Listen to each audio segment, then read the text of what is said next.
नमस्कार। मैं पंडित मनोज कुमार वशिष्ठ आपका अपने YouTube चैनल ज्योतिष जिज्ञासा में स्वागत करता हूं।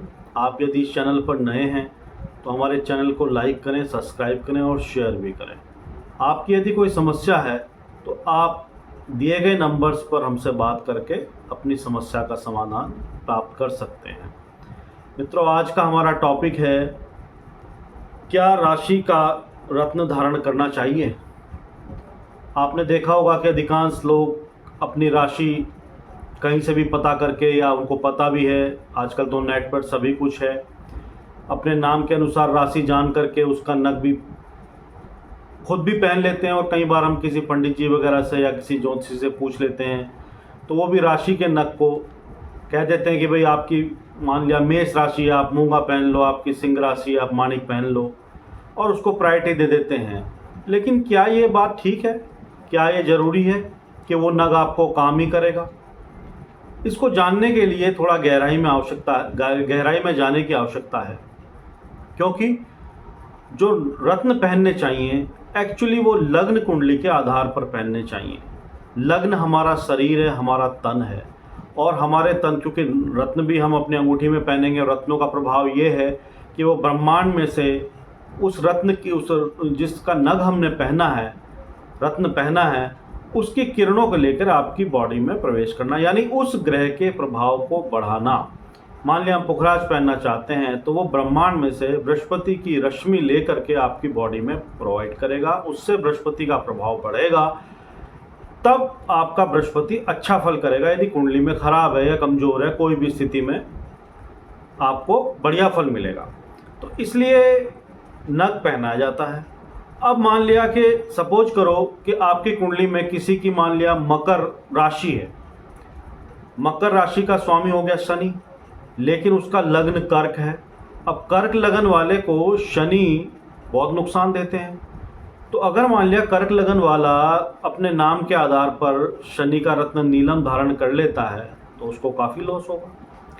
बहुत से लोगों को कई बार क्या होता है कि उन्हें अपना पता ही नहीं है कि भाई हमारा एक्चुअली, कई बार किसी व्यक्ति के 1 या 2 नाम हैं, 3 नाम हैं, किसी ने आजकल तो नाम का भी बहुत ज़्यादा वो है, नाम में ये चेंज कर लिया, वो कर लिया, राशि के अनुसार आपने परिवर्तन कर लिया, ये सब भी होता है। लेकिन क्या इससे हमारी जन्मकालीन राशि बदल जाती है? नहीं बदलती, क्योंकि जो आप कर्म करके आए हैं, जो आपका जन्मकालीन चंद्रमा है, उसी के ऊपर आपका सारा ज्योतिष आधारित है। हमारी दशाएं मिलेंगी, हमारा नक्षत्र होगा, एक कुंडली बनेगी, उसी पर सब कुछ होगा। आप अपना नाम कुछ भी कर लें, तो जन्मकालीन राशि ही हमारी राशि होती है। लेकिन रत्न पहनने की विधि कुछ और है।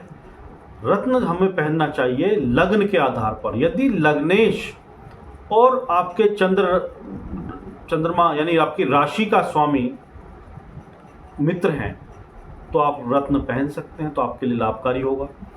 जैसे कि कर्क लगन है, कर्क लगन में अगर मान लिया किसी की मेष राशि है तो मंगल हो गया उसका अधिपति, तो आप लाल मूंगा पहनेंगे तो आपको फ़ायदा होगा। लेकिन अगर आप नीलम पहनेंगे मकर राशि होने के कारण या कुंभ राशि होने के कारण, तो आपको नुकसान होगा। तो इसी तरीके से जो रत्न हैं वो हमें लग्न के हिसाब से पहनने चाहिए, ना कि राशि के हिसाब से। राशि हमारे मन का प्रतिनिधित्व करती है। हमारा मन कैसा है, हमारे विचार कैसे हैं, ये सब चीज़ें उसमें डिपेंड करेंगी। हमारा स्वभाव कैसा हो सकता है, हमारे सोचने समझने की शक्ति कैसी हो सकती है। लेकिन कई बार क्या होता है कि किसी ने कोई रत्न पहना, राशि के आधार पर ही पहना, और वो उसको सूट कर गया। उसमें कारण ये होता है कि वो जो रत्न उसने पहना है वो लग्नेश का मित्र होगा, तभी ये कंडीशन उसके ऊपर चलती है। उसे पता नहीं कि हमारी कुंडली में भाई हमारा लग्नेश क्या है, हमारी कुंडली क्या है, उसने तो नाम के आधार पर पहन लिया। तो राशि का इफेक्ट ये है कि राशि के हिसाब से आप रत्न कभी धारण ना करें, और किसी अच्छे ज्योतिषी से ही दिखा करके पहले अपनी कुंडली, तब आपको देखना चाहिए कि भाई रत्न वो राशि वाला पहने कि ना पहने, हमारे लिए ठीक है या नहीं है। कई बार क्या होता है कि रत्न पहनने से हमें बहुत ज़्यादा भारी नुकसान होता है, और हम ये सोचते रहते हैं कि भाई हमने तो अपनी राशि का रत्न पहन रखा है, लेकिन हमें फ़ायदा होना चाहिए, हमें तो फ़ायदा ही दे रहा होगा, लेकिन वो फ़ायदा नहीं देता, वो हमें नुकसान देता है। उससे टेंशन, डिप्रेशन भी कई बार बढ़ जाता है। अब जैसे कि कई जगह इसमें ऐसा भी है जैसे कि बृहस्पति और चंद्रमा में मित्रता है। जैसे धनु लगन है, अब धनु लगन में किसी की यदि कर्क राशि हो गई है, तो अगर वो कर्क राशि का नग के हिसाब से चंद्रमा का नग पहनते हैं, तो चंद्रमा चूँकि धनु लगन में अष्टम भाव के स्वामी हैं तो अष्टम भाव का फल करेगा, तो इसलिए जो है यहाँ पर ये नग उसके लिए सुटेबल नहीं होगा। तो थोड़ा अपवाद भी है इन चीज़ों में। अब जैसे कि मेष लग्न है, मेष लग्न का स्वामी मंगल होता है, लेकिन उस मेष लग्न के अंदर शनि दसम भाव और 11th हाउस के स्वामी हैं, आमदनी के स्वामी हैं। तो वहाँ पर क्या होता है कि कभी कभी हम किसी काम को करने के लिए, मान लिया कार्य में कोई दिक्कत आ रही है, आमदनी दिक्कत आ रही है, तो हम कुछ समय के लिए अपने नीलम को धारण करके वो समय पीरियड के अंदर आप फ़ायदा ले सकते हैं, लेकिन परमानेंट आप उस नग को नहीं पहन सकते हैं। तो ये कुछ इस प्रकार के विवाद भी हैं, अपवाद हैं ये। लेकिन जनरली क्या होता है कि हमें चंद्र राशि का नग जब भी पहनना चाहिए जब वो हमारे लग्नेश का मित्र हो और हमारी कुंडली में पॉजिटिव स्थान पर बैठा हुआ हो, अन्यथा वो रत्न पहनने से हमें नुकसान होगा और भारी दिक्कतों का सामना करना पड़ेगा।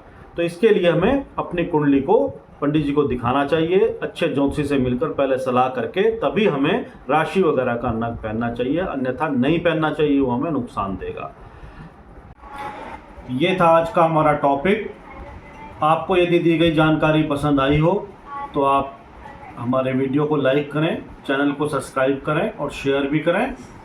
और आपकी यदि कोई आवश्यकता है, कोई जानकारी आप लेना चाहते हैं तो दिए गए नंबर पर संपर्क करें।